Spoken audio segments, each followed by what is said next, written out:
Okay, let's do it. Let's try it. And it started working.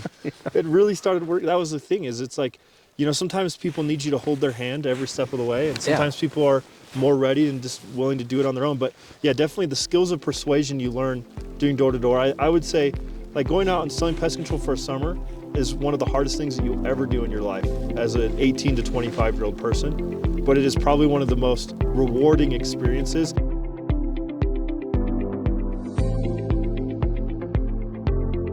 Hey guys, it's Wes Israelson with Give Us It Podcast. We are literally on the mountain and it is snowing. What an epic day. He just got to run down. Yeah. It is a powder day and it is snowing. It might be bad for the camera, but we'll see just how this goes. It's gonna be amazing either way. Guys, Give Us It Podcast is where we get to interview business owners or leaders or creators and have fun doing it, create an experience and also create relationships. This guy right here, I got to meet just through my business partner, who then met him at a video game shop where you guys play games. So it's pretty cool how it all connected. And with that, just a quick intro, your name, maybe what you do today, and then we'll dive through kind of everything else. Okay, my name's Max Lundquist. I do roofing sales. So I work with people. I also do the insurance side of roofing. So really anything to do with getting your roof replaced, that's where I'm at. I'm there having conversations, helping people figure things out. That's awesome. Yeah, and thanks for being here, man. Yeah, dude, thank you for having me. This is pretty sick. This is pretty awesome. So, guys, we got to the mouth of the canyon this morning, and as you know, canyon stopped, traffic stopped, and he walked, I don't even know, but it was like 10 or 15 minutes in a straight blizzard down the road just to get in the truck. So it's kind of cool. But yeah, my car wouldn't have made it, I don't think. I would have been sliding out. So, well, let's dive through it. So early on, I know that you lived in California. You also moved to Italy, but like your dad was in the Navy. Your dad was a doctor, and I mean, he retired from it. It sounds like, right? He's still practicing. He got out of the Navy, but he's still doing medicine. Yeah. Thanks for your dad's service, by the way. And if you watch this, thank you for your service too. Yeah. Thank you guys. That's crazy. But what was that like? I mean, moving around the country alone as a young kid, right? California to Italy's got to be a change. Yeah, it was a big change. So my dad was deployed. So my little sister Rory was born in 2003. My dad was deployed in Iraq in 2003. He missed my sister's birth, so he wasn't even home for that. Jeez. And then so he was deployed twice in Afghanistan and Iraq. He went in with the Marines when they first made landfall in Iraq, and then, instead of getting deployed again, there was an option, a very slim chance of us being able to move somewhere, and we got really lucky and were able to move to Italy. And there's a Navy base in Naples, Italy, that we stayed at for 3 years. And while we were there, my mom put my brother and I in Italian school, so we learned Italian, and just had a great time. I don't really speak Italian. You could say Napolitan, because it's like a whole different dialect, Napolitano, they call it, but. Yeah, it was definitely, I definitely had a childhood full of experiences. I had so many experiences as a kid growing up. And we're going to highlight some of those. I want to go through, like, I know on the way up here, again, it's snowing, right, guys? It is snowing. It's coming down, guys. And as you saw in the parking lot, there's a lot of big trucks, there's vans, there's all sorts of stuff. But you guys had a van shipped to Italy when all the roads are what? Yeah, they're all super tiny. So we had a minivan, an 03 Honda Odyssey, with the sliding glass or the sliding doors and everything, and I bet it was a spectacle there. That was it was the funny story was when we first moved there, my parents really wanted to give us an authentic experience, so we moved into this giant, kind of like, no, I want to say giant, but giant for like an Italian, this villa that like we thought we were going to be living in the city, but really we were just surrounded by other military families that were the only ones that could afford like living in a place like that. So we stayed in. The landlord, first thing he's telling us to come into the garage. Come on, go. My dad's driving down, goes straight into the side of the wall and puts a huge dent right in the front of our car we had the whole time we were there. Welcome to Italy. That was our welcome to Italy moment. So, but how old were you when you were from California to Italy? How old? So I was born in 97, so we moved in 2005, so I was 7, turned 8, and I was there 3rd grade, 4th grade, I did in Italian school. And I mean, what was that like? Like, that was a big shift, right? Well, it was a little Catholic school. They had a giant gate in front. So you'd walk in at time, and then they would close the gate. There was some crazy crime going on in Naples. The mafia is very, very strong there. In fact, one of the days after school, right around a lady coming to pick up her kid was shot like 7 or 8 times to the back of her car because her husband or boyfriend or whatever was in the mafia and they had a disagreement, and so he killed her on the way to pick up her kids from school. That was just very surreal. That's crazy. Being a part of that, but I mean, For you to remember that at age 7 too. I mean, that's well, I was in it. Like she was killed right outside the school, and just so happened that day that we were going home with another family, another Italian family. So I remember like all of us in a chain, like holding hands, like my little brother, myself, and then her 2 boys, and then she's like sobbing, crying because she knows the lady who was just killed. And all I was thinking about was going to their house and playing video games. To be honest with you. Oh man, it gives you a little insight into my character. Oh, we're gonna get into that, which is great. It's great. And then from Italy. Yep. So from Italy, moved back to California in Temecula, Southern California. I went to high school there. We lived there. My parents lived there for about 10 years. And then when I left on to go serve a mission for the LDS Mormon Church in 2019, they moved up to Orange County, close to where my mom grew up.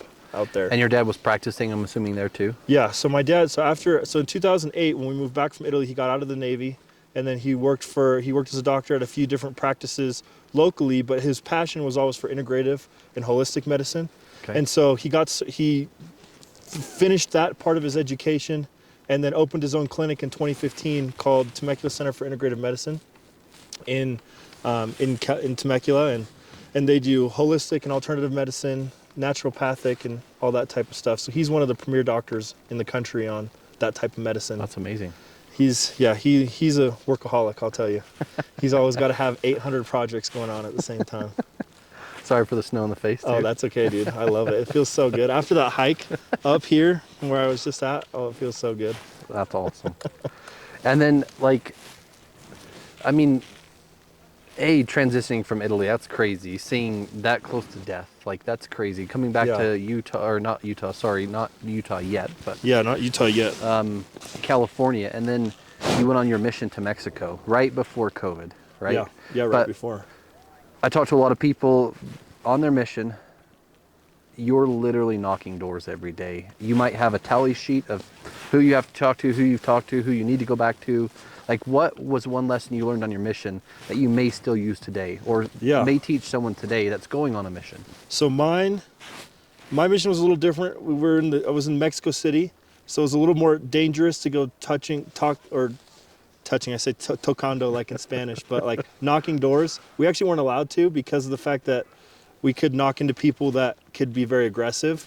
So we would only contact people in the street when we were walking. We had these little cards with us. So whenever we were walking and I felt like, oh, I just need to talk to this person, then I would go hand them a card and say, hey, do you know who this is? This is Jesus. You're probably Catholic. Let's talk about it a little bit and see if we can share a message that will help you feel better in your day, kind of thing. As far as a lesson goes, there's obviously you live a very strict lifestyle. You're up at 6:30 in the morning. You're at home by 9 p.m. You're in bed by 10:30 p.m. And that's just the very bare minimum, the framework. And so I found that there's a difference between doing everything I was asked to do, as far as following the rules went, and because I found that even doing that, sometimes I wasn't finding the success that I wanted. And I was really upset by that because I thought I was doing everything I could. What I realized is that there's a difference between doing everything that people tell you need to do and then just doing whatever that person that you're trying to reach needs in order to make it happen. Yeah. So for example, one of my companions would talk about, we try to get people to come to church with us every Sunday. And every Sunday, I remember the first few months I was there, we'd go and I'd be so excited because we had so many people we'd invited, and I'd walk in and I would just cry in church because there was no one that showed up. And so I'm sitting there talking to my companion and I'm like, hey, I'm a new missionary, but what the heck do we need to do to get people to come to church with us? And he's like, well, sometimes we used to go and we'd ride the bus with them to church. And I was like, well, that's not in the handbook. That's not something that we're told to do, but it's just something that we can do in order to really help people. And I think that was something that I learned, was that at the end of the day, if you really try to see people for who they are and God will put it into your heart what you can do to help that one person. And so I found that as I've transitioned that into sales and business, it's been such a blessing for me in the people that I've gotten to meet and the people I've been able to help. Yeah. And I think what you said is true, because if you take it from a hierarchy view, let's say that you're looking at it I'm going to come to you where you're at. Yeah. I'm also just going to be there for support. not for any personal agenda, just Yeah. just for support, for a belief that we may share or a belief that we may have, or just honestly, just to make your day better. One little thing to make their day better. Yeah. Right? I thought that's pretty cool. I did not go on a mission, but it's still a unique thing to... Yeah, definitely a unique experience for sure. Yeah. And COVID hit. Yeah. What happened? So Because that threw challenges by itself. we were living in the city, and the first thing they told us was, don't worry, like no one's going home, like everything's gonna be fine. And then it was, all right, everyone, we got like an emergency ration sent to us where we went essentially like in the middle of our day, we're told, stop anything you're doing, go and get food storage. So we went and bought a bunch of food storage, got everything on the list, got that taken care of. And then it was, all right, no one's allowed, you're not allowed to leave. Everyone needs to go to their apartment and then stay in their apartment. And so we were in lockdown for probably 2.5, 3 weeks. And then they were like, yep, because borders might be closing, all foreign missionaries that this is not your native country are getting sent home. So you had several missionaries from South America, from the United States, that all were sent home because if you had 6 months or less left in your mission, then your mission just ended. And then the rest of us were sent home to be either reassigned to another mission or just to be done. Yeah. And it's crazy to think that in school, and I'm not knocking school, but I'm knocking sometimes the way things go. Yeah. Follow the book, follow the process, follow the procedure. Well, that didn't work to get people to church. No. You guys had to think outside the box, Yeah, we right? did. And then COVID, no one can prepare, no one can predict, Yeah. happened. It changed our world forever. It changed Yeah. the world forever. It changed, obviously, your mission, Yeah. right? And maybe God had a purpose in it. Maybe there was some other purpose, right? Well, I'll tell you what, I wouldn't have met my wife if COVID hadn't happened. So Well, right there, that's one reason, right? That's one amazing reason, right? Yeah. And we shared that in common, where my wife is Sarah and your wife is Sarah too. Yeah. Right. Yeah, it's a great name. And congratulations, Sarah. He's a great guy too. So. Yeah, she's stuck with me, but I get to have her. So. And then let's fast forward, because that 13 months kind of ended the mission thing for you. You were going to be potentially called to go to Portland or somewhere, I think. But... Yeah, or to Boston. Okay, Boston. Sorry, I had it wrong. Boston. No, that's okay. I was supposed to go to Boston, ended up making some other choices that changed that trajectory for me, and I decided not to go out. And so then I just started working, and then I was bored living at home in Southern California and came up to Utah, and then I met an awesome girl, and I said, you know what, this is where I need to be. Wherever I need to be is close to her. So you came to BYU. So I came up here. I wasn't going to school. I was just working. Okay. And kind of doing a bunch of different jobs. And then one of my friends, her husband reached out to me to go and do door-to-door sales again for this pest control company I had worked for about 2.5, 3 years before. I've done a couple summers with them. And he was like, hey man, we're going to open up a new office in Atlanta, Georgia. Like, I really think you could be an asset to the team. You know, he offered me some incentives to kind of sign on. And so then I decided to go out with them, and I worked with them for 2 years in Georgia. And we jumped over something that I just wanted to highlight too, right? So you went on a mission later than most kids. Yeah, I went when I was 21. Most people go when they're 18. But you also had door-to-door experience prior to your mission. Yes, And yes. to ask the question, why are people not coming to church with us? Like, is an outside of the box question, Yep. right? So it got you to think different, and then ask someone else, well, we kind of used to do this thing that this person already knew they used to do. Yep. But it was like, we're not doing that. And you're like, well, okay, let's do it. Let's try it. And it started working.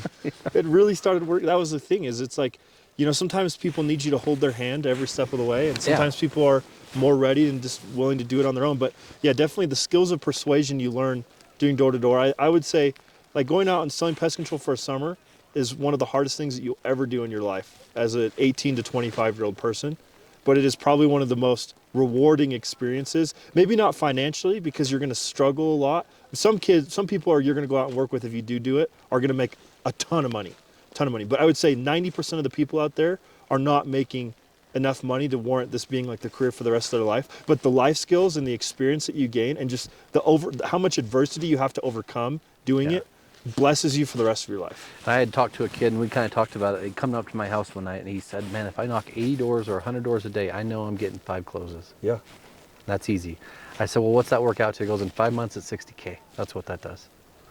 I ain't afraid to get a no. I want all the no's I can get because I know I'll get a yes. Yep. Right? So Yep. it teaches you tenacity or perseverance or Yep. consistency or whatever you want to call it, grit. Right? Grit's a great word. And the lesson you learned kind of there also after mission got you back on to meeting your wife and then going straight. I mean, I'm not going to skip over this. We're going to talk about this. So he's a gamer, which is great, right? Yep. But that's also got you into networks, which is something I thought of after we had talked. Like it's a Yep. network. It's not just I'm going to lose or spend time doing this thing. I'm going to actually build a network, which you did, which is great. Well, it's fun because you get to meet new people. I mean, it depends on the type of games you're playing, right? Like there's different types, but a lot of the times you're meeting new people, you make new friends. I love meeting new people, making new friends. So if I buy with people, it doesn't matter if you're on the other side of the country or I've only interacted with you behind a video game screen, like, or if we're face to face. Like that's what I love about what Derek, your business partner, and I met. So we were playing a card game face to face, and we weren't even matched up the first round. They messed up in their system, and then we randomly got paired together going into it. So it was just totally fate that I'm here right now. It was really cool. And I'm going to give this Drew Kimball. That's a shout out to your store because they were all at your store, Galaxy of Games. Drew's a great guy and a master connector too. So if you don't know him, you should know him. Yeah. But that also again led you into getting on Tinder, doing this crazy dance on social media. Yeah. Let's talk about that. Yeah, so back in 2020, I'm trying to meet new people because all the people I knew, because I graduated high school in 2015.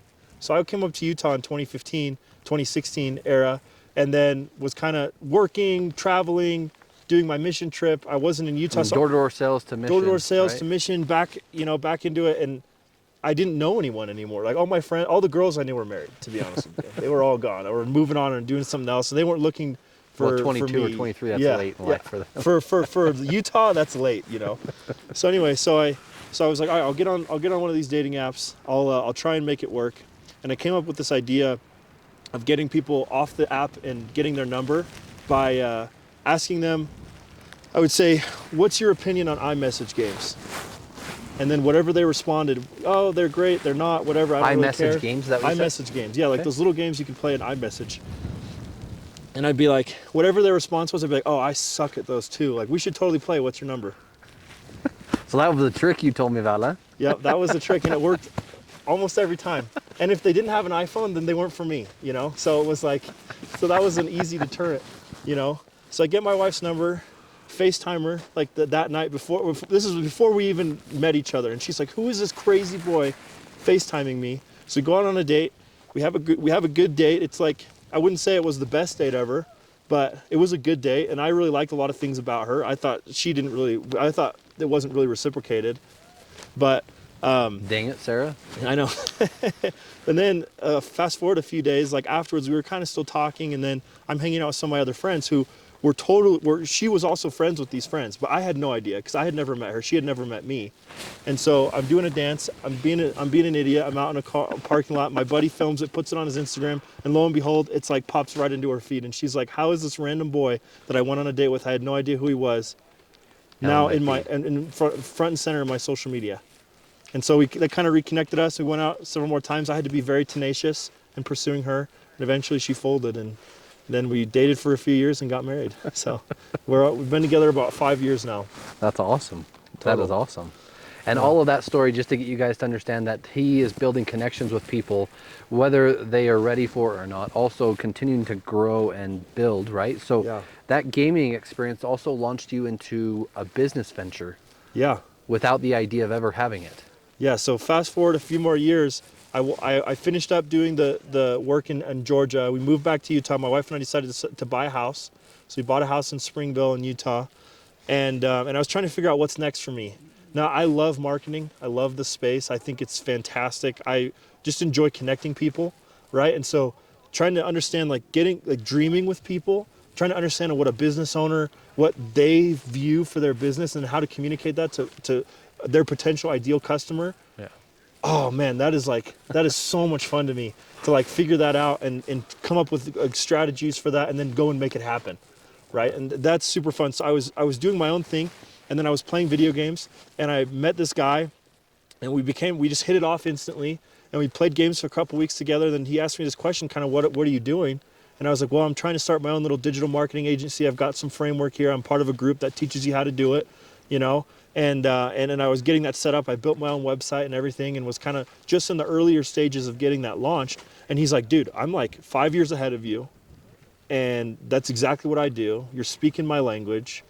Come work with us. Come do sales for us. Because my background was sales, right? Obviously. So he's like, come, we need some sales. Come do sales for us. And I was like, I talked to my wife about it. I was like, it seems like a really good opportunity. I could learn a lot from these guys, you know. We just hit it off, and we started doing really well. And then they invited me to become a business partner in their business, and I was with them for about 2 years. That's cool. And what would you, I mean, I'm gonna go 2 questions. Yeah, First go ahead. question is, what would you tell a parent that's watching their child play a video game that is like, I just want you to be outside. I just want you to, but if they take that tool and they leverage it to something different, right? Meaning they can build a network of community of people within it. Yeah. To then start something and just have an open conversation and a connection. Yeah. What would you tell a parent today? I would say video games are a double-edged sword. I would say there's always someone that's smarter than you as a parent that's trying to that's pushing something for your kids to want to enjoy. The video games now are so much more than just a game. It is, how can I capture this person's attention, their motivation, their everything about them. I would say video games now are very dangerous, but at the same time, they can also be, it's like using your phone. Social media is the same thing. Yeah. Anything in moderation can be a good thing. Yeah. And I think video games just happen to be one of those things that's difficult to manage because it's accepted in society. It's not like a drug or like alcohol or something like that. Like you wouldn't treat someone who plays video games the same way as you would an alcoholic in today's society, even though they can be just as addicting. Yeah. So I would say just, if you love your kid, focus on that. Yeah. And then, and use the resources around you to really try and kind of figure it out. I would say, listen to your kid and what they're wanting, and then it's tough because I still haven't figured out for myself either. You know, so I can only give you my 2 cents, but That's, I mean, but here's the cool side of it, because the next question's leading right into this, is where now how far, if not already, are the gaming community from marketing through the games to you anyway? Aren't they already marketing to you? Yeah. So all algorithms, all social platforms, all platforms in general want to keep your attention. Yeah. Right? So now how would you be the That's devil's true. advocate on the back end side to tell people how can you use or monetize if people are going to play and you're trying to teach something good, you're trying to teach ethics, you're trying to teach, let's say, financial etiquette or literacy, whichever one you want to say. Okay. You can use a video game to teach a child where a parent can't. True. Right? Yeah. I mean, a video game's never going to be the same as the real world, because in the real world there's consequences when you fail. In video games you can just restart. Yes. Right? So there's always going to be a different learning, but there's a lot of opportunity there. There is a huge audience and there's a huge market. Yeah. And the fact that so many people get it wrong all the time and they produce these games that are just absolute garbage, to me, it blows my mind, because it's one of the greatest opportunities out there to be able to reach someone. And it's not just the game, because there's the game and then there's the streamers. There's all the people that stream it that are like, oh, wow, this person's so much better than me at the game, but you can almost live vicariously through there. Yeah. And they're going to talk about different things, and they're going to enrich your experience when you play. And then when you don't play, there's going to be things that you understand about what they're doing that other people won't, because they haven't experienced the game. And I never understood the streaming side of it. Like, my daughters, for a short period of time, would watch YouTube, and they'd watch this guy and his son play these games. I'm like, why would you watch someone play something that you could do? Yeah. Like, I don't, but to understand that they're going to give you a perspective that you don't know yet, or that you haven't learned yet. Well, it's the same thing, like, why listen to a podcast? Right. It's just two random or two normal guys, you know, out in the snowstorm, figuring things out, you know. And we are figuring it out, because it is snowing all over our face, and you may or may not be able to hear us, but I like that, because just the marketing side alone, like your business experience, meaning the sales side, right? But also the personal development. We had talked about the leadership side you learned. I feel bad for your face. It's like Everest right here. So. I know. No, I'm getting waterboarded by the snow here. Like, trying to breathe, it's like blowing up my nose. And at the same time, it's like there's this world of marketing and leadership and personal development, and then you push your personal agendas. Yeah. Something you had told me that I admire about you is I don't push my agendas onto people. I do it to help me understand people and then also bring out who they are. Like, Yeah. you're not pushing, I need to sell you this roof No. because I need the money. You're Yeah. pushing, hey, there's insurance out there, and if you get it, it will help you. You may not need a roof today, but you're going to need one someday Yeah. if you stay in this house, right? Or whatever. Well, at the very least, I can help you make a more educated decision, because most homeowners have no idea what the heck's going on with their roof. They don't know anything about it at all. So the idea is that, because it came from my own experience. So before I started doing roofing, I knew nothing as a homeowner, and so I'm like, if I knew nothing, I doubt most people know a lot. And so if I can just help people make a better, more educated decision, then I'm doing my job. Yeah. And my daughters asked me last night, it was kind of funny, an odd question that came out. She's like, hey, Dad, do you think, one of my friends at our school said that her roof, her mom and dad's roof, something was flapping on top of the roof because of the bad windstorm before the storm blew in. Yep. And I'm like, I know a person. And at the same time, she's like, would that happen to our house? I'm like, I don't know. I don't ever look up. Yeah, exactly, right? As long as it's not coming down in your living room, you're not really thinking about it. Yeah.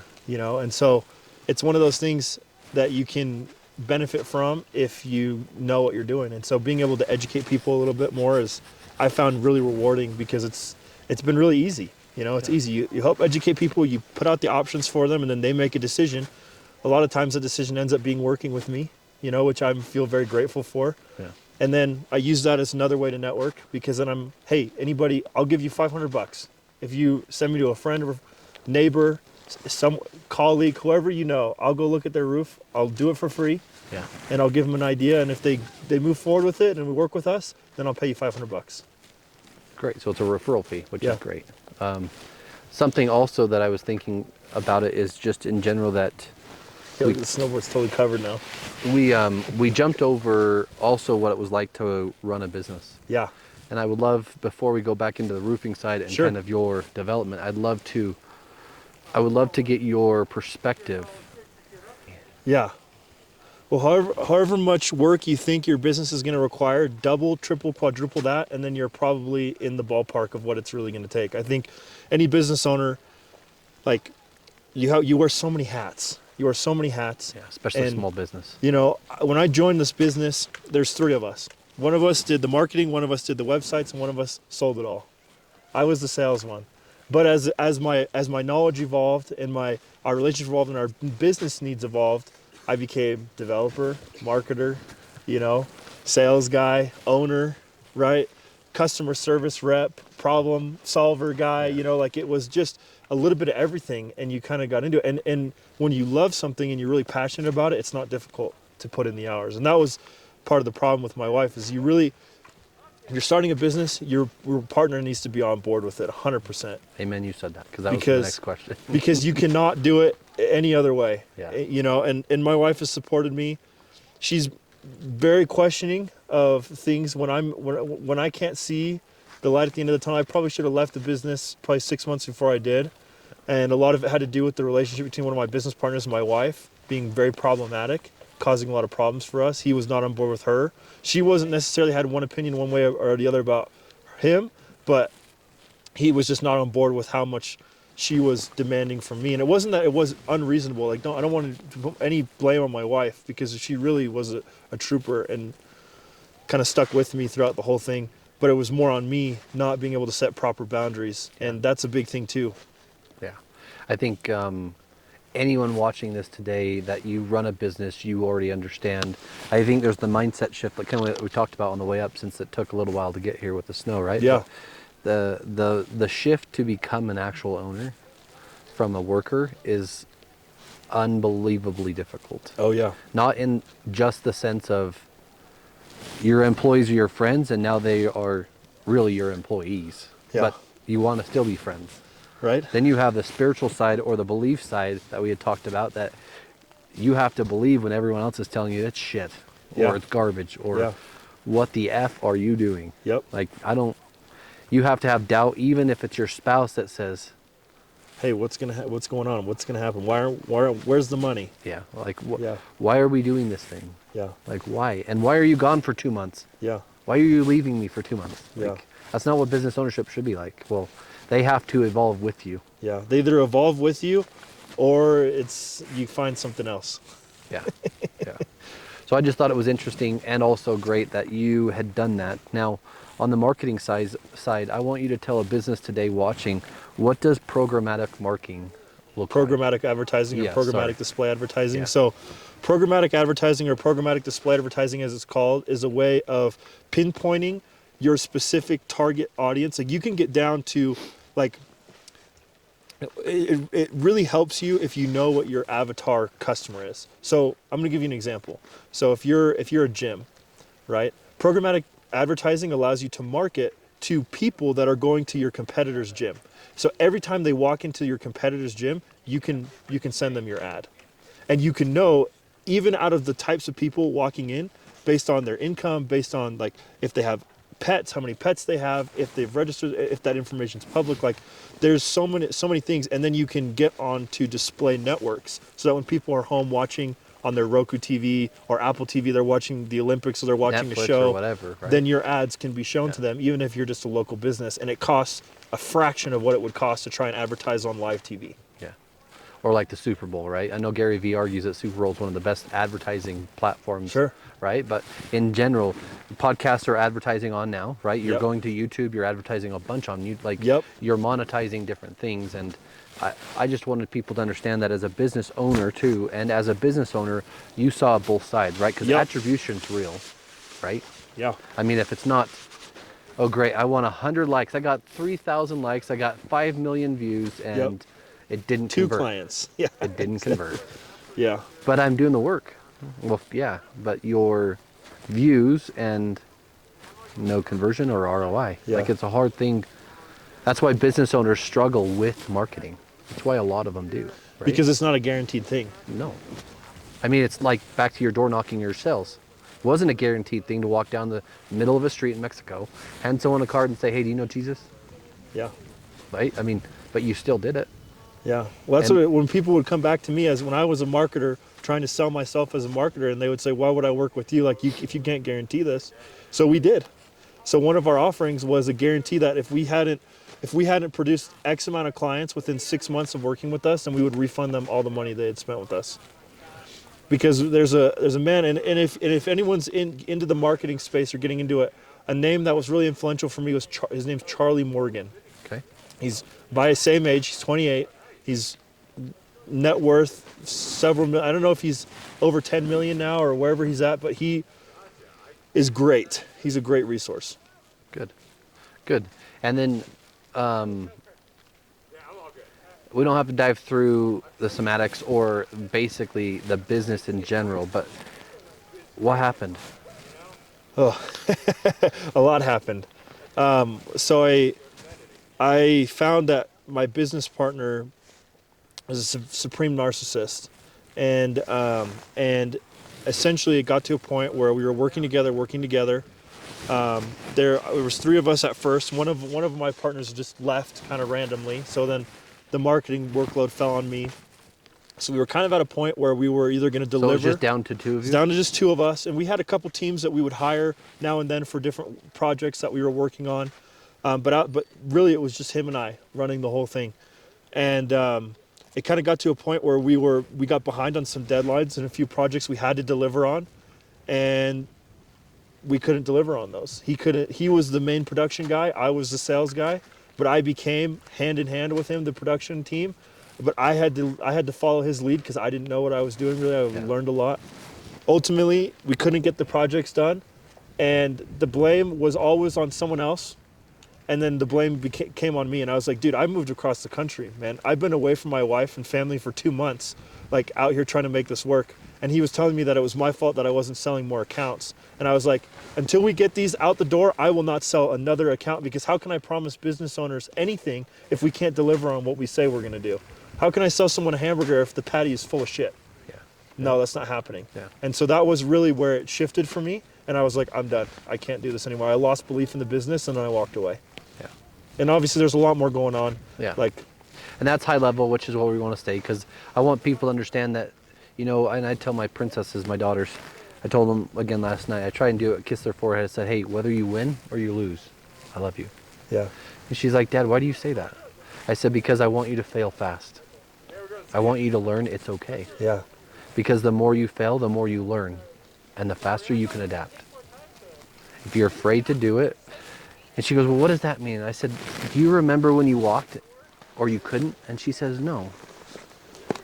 I said, I remember you falling at least 10,000 times before you walked. But no one remembers it. No one remembers it. They want to walk so bad and they have no doubt, they have no fear. It's get back up and try. Oh, cry, get back up and try, right? So you did it, you tried, you went hard, you had a belief system, that internal, back to what you said, your leadership principle, that ethic. I'm not going to go sell if we can't provide. Like I'm not, one of our things that our business does is the same thing. We don't want to undersell you, we don't want to oversell you, but we want to add value, and if we don't need to sell you. Yeah. So, what was a lesson you learned during that transition about either partners or business that you would tell someone that's going to start? I would say look at people's track record. Know who you're getting into it with. Know what they've done. Work with people that do what they say they're going to do. You want to know why I went into roofing? So my good friend Brian Peterson, shout out to his game store too, Game Grid Spanish Fork down there. That's awesome. It's a fantastic place, a lot of fun. So last year, or a couple years back, when I was in the middle of doing this business, he invited me out to lunch, and he owns this card store. He also does the roofing thing on the side. I didn't know a ton about the roofing thing at the time, but he invited me out to lunch, and we were talking about marketing for the store and about building a website and about all of that different things and his goal and vision for the store over the next 5 years, 10 years kind of thing. And we had a great conversation about that. And I remember exactly what he said about where he wanted to be a year from then, or in 6 months or 8 months from then. And I remember all the promises that my business partner promised me about what we were going to accomplish together in this business. And I remember it never quite appearing or never quite being exactly what he said it was. And then I remember coming home from that business, walking away, having absolutely nothing, about $40,000 in debt. Yeah. Like just... I mean, negative. Two months behind my mortgage. I used every last penny just to turn our utilities back on. And I'm like, I don't know what's next. I don't know if I'm going to be able to make this work. I don't know if I'm going to lose my house or I'm going to lose my marriage or whatever. But I'm going to try. Yeah. Well, you didn't just try. I mean, but I want people to really dissect what you just said. I started this thing, built it for 2 years or whatever it was, right? Yep. Left my wife for a period of time, multiple times, not just once, but multiple times. And lost, and also had leveraged everything I had. And come home, and what happened? She stayed with you. I know, she's crazy, dude. She is crazy. I don't know what. But that's why I tell people, that's why it's so important to have a spouse on board. Like, seriously. Whether she was on board or not, she was on board with me doing the business. She wasn't on board with who I was doing it with. Yes. So coming back to that, when I sat down and I told my friend Brian and I kind of gave him the rundown of what happened in my business and where I was at and asked him for a job, and I talked to him about the store, everything that he had said about what he was going to do in the store happened. Yeah. And I knew from that moment, this is someone that I can work with and trust and be a part of. And we were friends before that. Like I met him through his store. Gaming. And we became friends. Yeah, playing card games. And that's why I wanted to highlight that a game is also a good thing, because it can build a network for someone that can help them not only build a business, but also get another job, right? Yep. It's another community if it's leveraged correctly and you don't abuse it. And it's also not meant for the things that bad people can do with any sort of platform. Yeah. Right? But I wanted to just highlight it because in my mind as a business owner, one of the best employees that I would ever have had in my life is a previous owner, because they know what it freaking takes. Yeah. Whether they failed or not, they know. Yeah, that's true. That's true. And so in my mind, your friend, his name is Brian? Brian Peterson, Yeah, so Brian, great job. But I would tell you, he knew what he's getting. He knew it. Yeah. He knows you're going to commit. Yeah. But that's a great thing, because then guess what? Now you're going to help build his leadership team. You're going to help build his company, but you're also going to help build him. Yeah. Because it's going to make a leader stand up. It's going to he's helping build me too. Well, it works both ways. I mean, that's what's great about leadership. And it's something we had talked about too, but we are trained, taught, and educated. by our parents or surroundings or by a great friend who becomes a leader, Yeah. then you help push him, and it's it's synergy, right? Yeah. Why roofing? Because that's what Brian did. So it was really just, I needed a job. I got home, I looked on Indeed. The first 8 ads I saw were all for roofing companies hiring salespeople. So I said, you know what the heck? Let me ask Brian. I was like, I don't really want to work with someone that I don't trust, because I had such a negative exit of this business. I'd leveraged everything and lost it. How am I going to go and trust another business or a partner or anything? You know? And so I was like, the person I at least trust the most at this point is Brian, you know, at least from a business standpoint. And I was like, if I'm going to do roofing, because that's what's available to me, I'm going to try to do it with someone I know, someone I trust, and then ultimately someone who's my friend, you know? And so he taught me kind of the ropes, and then I taught myself kind of the rest, and then... I mean, you had it... I argue with people that say, hey, you're either built sales or you're not. I think if you're built relationship, like you want to connect with people, you're natural sales. Yeah. Oh, 100%. And it's not like, hey, I need you to buy this thing. It's like, hey, man, like, you want to go skiing? Like, let's go. Yeah, let's go. And it just becomes a relationship where they're like, hey, man, I need this thing. You got me? Yeah, let's do it. Yep. Oh, I need a roof again. Like, I know somebody. Yep. I don't need your $500. I just know somebody, right? Yep. So I love the aspect that you brought community, personal, like, development, personal tie into it. But I also love the fact that it's hard. My wife and I own our businesses. We own 2 different businesses. Like, she technically owns 2 businesses. And She's the crazy. conversations that we can have and also argue about, but on the level of, like, respect, and it comes into, well, protect or provide, or it comes into security or feeling unsecure. Like, there's conversations that you can have, right? So what if you were to tell someone today how important it is to have a mentor, leader, or friend like Brian, or like your leadership development you went through on all those sales programs, what would you say that is? It's life or death. Yeah. It's life or death. Why? Because if you're the biggest fish in your pond, and you think everyone else is smaller than you, if you're not constantly finding a bigger fish to compare yourself, it's not like a negative compare yourself to, but just to level up from and learn, and just know that there's people out there that are working harder than you are. Every day. That there's someone Every that's day. farther along the path than you are. Yeah. How do you get there? Well, it's not going to be from anybody that's behind you. No one behind you is going to teach you how to get there. Yeah. And I mean, and maybe you can get there eventually on your own, but you're going to suffer way more, and you're going to make a lot less progress than if you just sucked it up, told yourself that you weren't as good as you thought you were, and got someone that knew it, and then went out there and did that. And something you said, we had talked a little bit about, but like, I'm not a sports guy. I broke my back when I was 16. Okay. So for me, getting to commercial furniture and ergonomics, like, those things matter. Like, this chair is not ergonomic. It's not meant to be. Come on, where we're at, it doesn't matter, right? But Kobe Bryant, he didn't have no natural talent. His first year at 11 years old in a season of basketball, did not make a shot. And his dad came up to him and said, hey, whether you win or you lose, I love you. And he said, that moment, I knew if I lost, I'm still loved. I knew if I won, I'm still loved. Yeah. So I'm going to go out there and be the best I can. So his tenacity, his grit, his grind became why he was great. He didn't have a big hand size. He didn't have a vertical jump that was crazy. Yeah. Like, he wasn't tall, crazy tall. Like, he would just outwork everybody. And like what you said, most mentors or coaches have outworked everybody. Yep. Or at least they've at least worked harder than you. And that's the important part. And maybe they don't work as hard now, but guess what? They've worked that hard. They know what it takes. But their hard is also 3 times more than most people's hard. Yep. Yeah, well, because you can't understand it until you've done the business on your own. Until you've tried to own a business, tried to run a business, you can't understand. Yeah.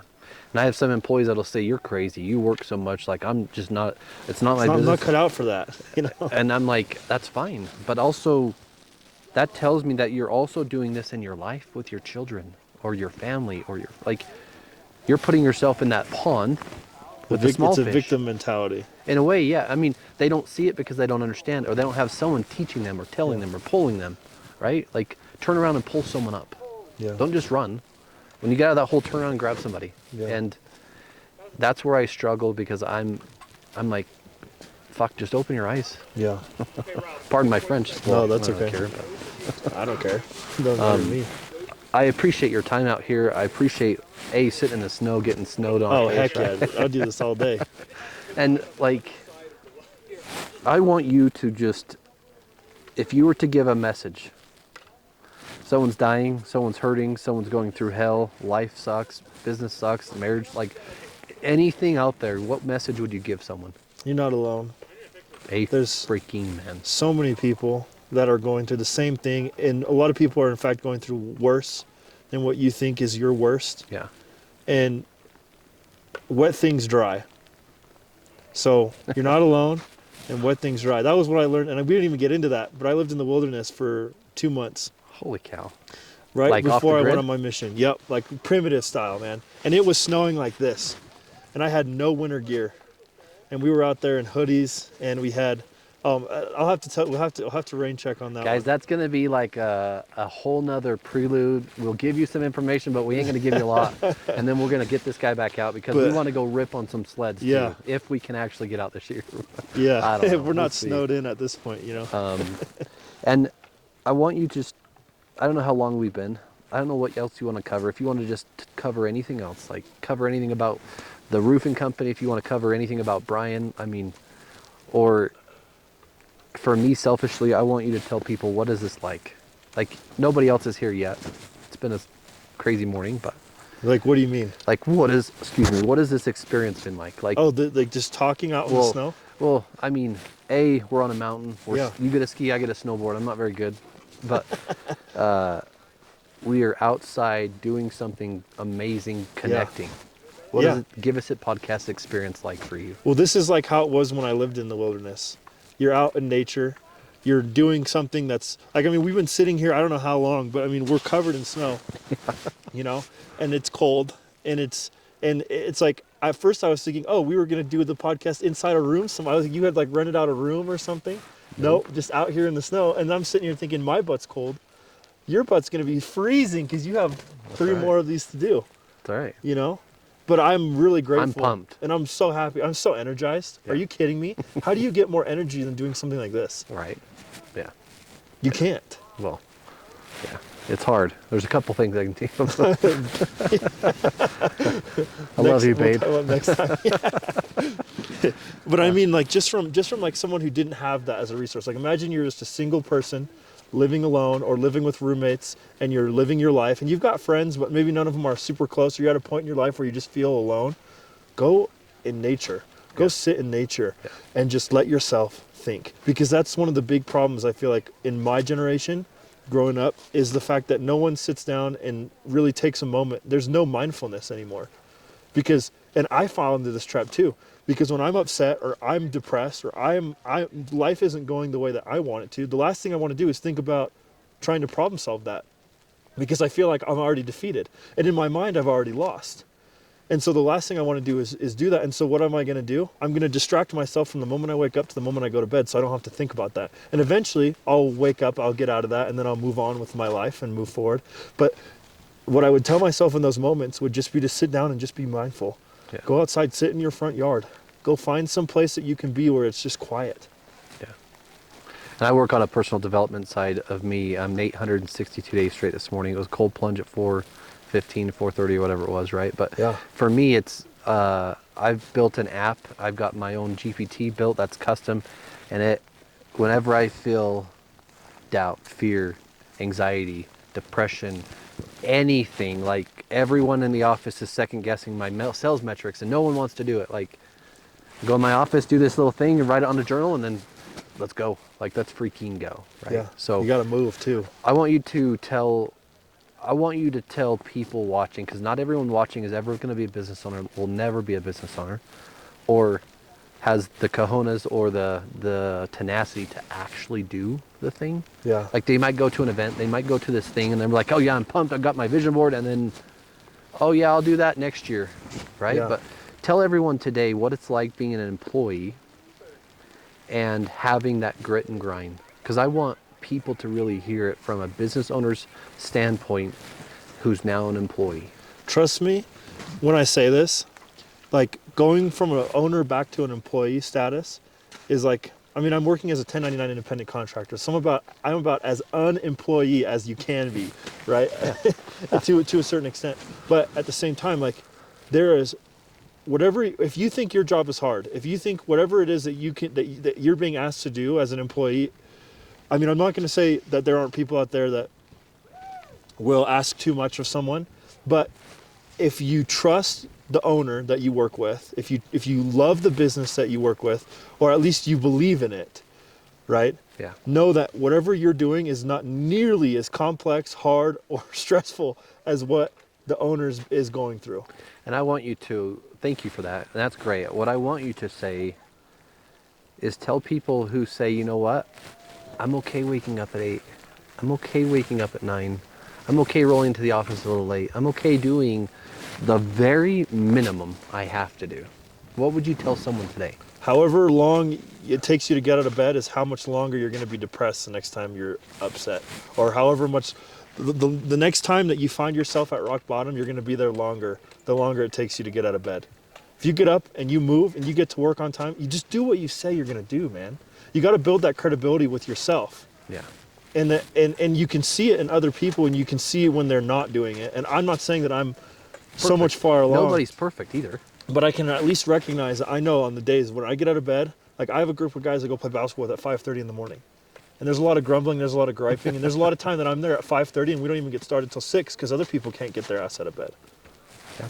But at the end of the day, like on the days that I move are the days that are always better. Yeah. They're always better. And even if it sucks and you feel like shit and you don't want to do it, like you just move. Yeah. And it works out. Action's been one of the only things that ever moves you forward, right? Because that fear, that thought, that doubt, that emotion in your brain is so powerful when you do nothing. I like walking a lot too. Walking is a fantastic way. Good. Throw on like an audiobook or our podcast, you know, Yes, whatever. sir. Let's and go. go for a walk. And I promise you, you'll be feeling better than if you had just sat on the couch Yeah. and stayed on the couch. Get off the couch, man.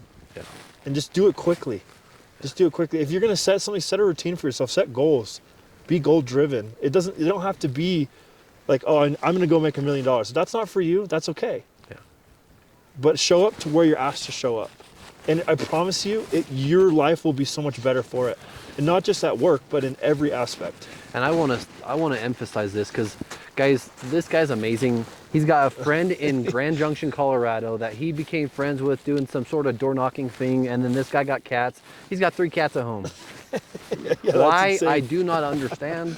If I'm not a cat person. If you don't like me, that's too bad. But my point in saying that is, like, it's crazy just to think that I say how you do one thing is how you generally do everything. Yeah. Right. And if you don't commit to yourself and just actually doing something on, like, I don't want to give a participation trophy for showing up on time. Yeah. Why? That's like a 10th place trophy. Yeah. Who freaking needs a 10th place? You don't No. want that, no. No, I'm not saying you have to be first all the time, but I'm also saying that your children, your friends, your family, your spouse, everyone is watching. And that's what hurts me, because you may not understand yet, but you probably do, because you understand a lot of stuff already for being 28. I think 28, you said. yeah. Time is not on our side. No. It's not. And we all leave here the same way. We all die. We're all gonna die. So, dude, thank you. Thank you. This has been awesome. Yeah. I'm really grateful and just happy to be here, man. Well, vice versa.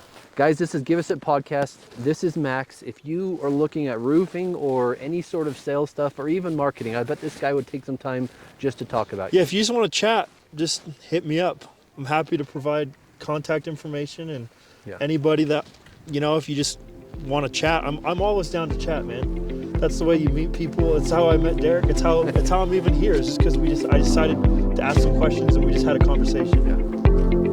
Yeah. Guys, this is Give Us It Podcast. Stay tuned for the next episode.